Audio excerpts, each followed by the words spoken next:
প্রিয় ভাই বোনেরা।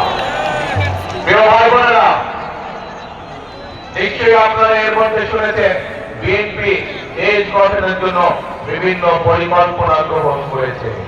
আজ একটু আগে যে বক্তব্যের মধ্যে আমি আপনাদেরকে বললাম যে 12 তারিখে নির্বাচন শুধু সঠিক মানুষ নির্বাচন করার দিন নয়, 12 তারিখ হচ্ছে একই সাথে আমাদের দেশ গঠনের নির্বাচন।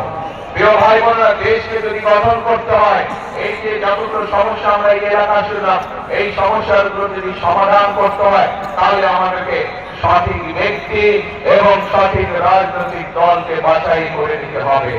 এই মুহূর্তে বাংলাদেশে যে রাজনৈতিক দলগুলো আছে, সেই রাজনৈতিক দলগুলোর মধ্যে একমাত্র বিএনপি হচ্ছে সেই রাজনৈতিক দল যাদের দেশ গঠনের পরিকল্পনা রয়েছে।